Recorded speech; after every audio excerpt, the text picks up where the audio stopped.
Hi, special education teachers. This is a video preview for the Graph of the Week resource from Miss Lulu. If you are looking for an interactive and meaningful activity to add to your morning routine or circle time, this is exactly what you need. This is a year-long resource. There are a total of 32 different themes included, everything from rainforest animals to seasons.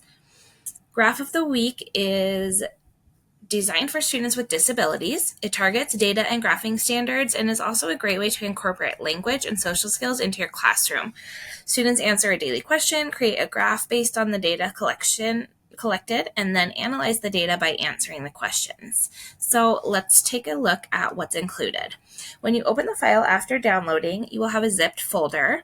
Make sure to extract the files inside first. There are 32 different themes and a file for each one of those themes. Let's start with this first file. I'll start here. This includes the instructions, lessons, bulletin board, and visual supports.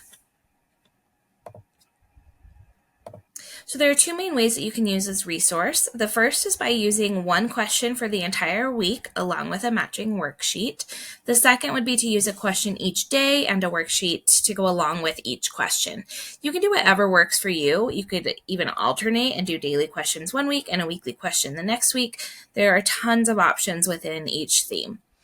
Each theme includes 13 questions total, and we'll look at a full theme here in just a minute. Inside of this first file, there is a quick overview of everything that's included.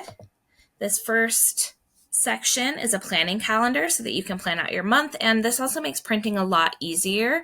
There's lots of a variety of questions, and you're most likely not going to use all of the questions in a theme, so this will allow you to figure out exactly which ones you need to print.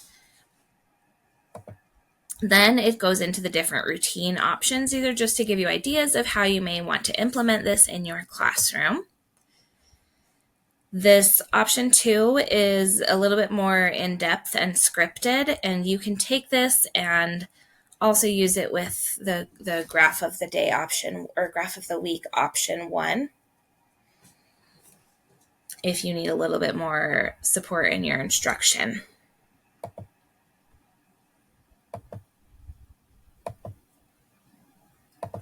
This next section are the actual graphs that you'll print to hang up on your bulletin board or your whiteboard. You'll want to print these poster size. I've also included labels so that you can teach students the parts of the graph using that mathematical vocabulary. There is a graph of the day and graph of the week bulletin board header, and I went ahead and made these black and white so that you could print them on colored paper to match your classroom decor. These are the questions for the interactive bulletin board that you can use with students to analyze the data that they've collected. I like to use these after the students have completed their worksheet and figured out their answers. So I would call on the students to share the answers to these questions, and then we would put it up on the board.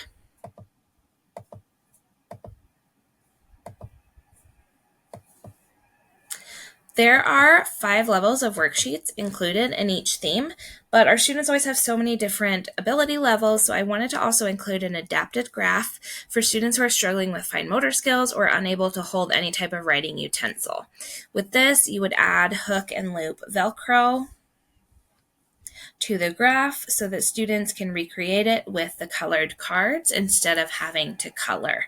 You can cut these numbers individually and work on counting 1 to 10 each time you create the graph with the student, or you could keep them all in a strip if the student is not quite at that level yet, and just work on where to put the numbers on the graph. When I originally came up with the idea for this resource, I really wanted to target students who use AAC devices to interact with their peers. So the idea behind this next section is to give those language supports for students to ask a peer the question of the day. What you'll do here is put in your class pictures. This is an editable PDF, so you just click here and upload. And I like to start off by asking the question to one student to get it going, and then we bounce around the room until everyone has had a chance to answer and ask another student the question. I've also included sentence stems to help students answer the questions and talk about data using mathematical vocabulary. There are two versions for these, one without picture symbols and one with picture supports. And then there are also comparison strips so that you can talk about greater than and less than with the data that has been collected. When you're using Graph of the Week, you can choose to create a tally chart prior to making your graph if you would like to. This next few pages are the different types of tally charts for each question type. And then finally, at the end of this document, there are the yes/no question worksheets and a copy of the leveled worksheets that are blank in case you need them for whatever reason. Okay, so that's the overview. Let's look at one of the themes that is included in this pack. This is the seasons pack. I tried to include a variety of themes that you could use across the entire school year. Some are more seasonal and some are more generic and can be used at any time. In each pack, you'll have this first page that lays out all of the questions that are included. This first question is the one that's designed to be used as the graph of the week, where you just use that one matching worksheet and complete a different part of the routine each day. Next, we have the 6 yes or no questions.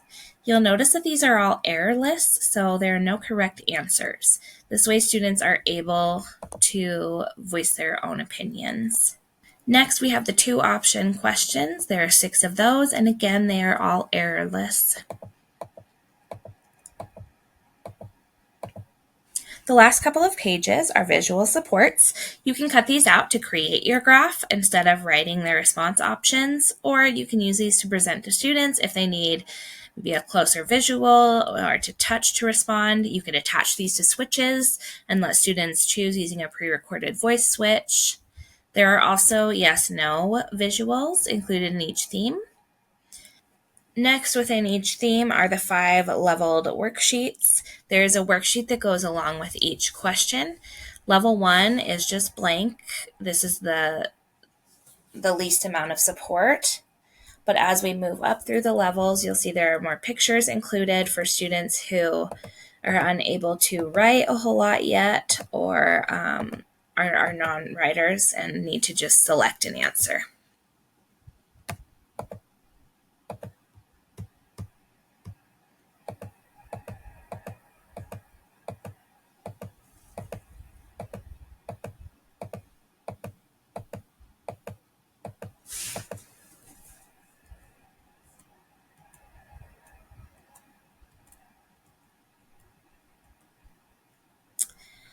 So each theme includes all of those resources. That gives you over 2,000 pages just in the theme packs. As you can see, there are way more questions than there are days of the week. I've included lots of variety for those questions so that you can choose the ones that you feel are the most appropriate for your students. That is the Graph of the Week resource. If you have any questions, drop them in the comments below or feel free to email me at missluluspecialed@gmail.com. Thanks for watching.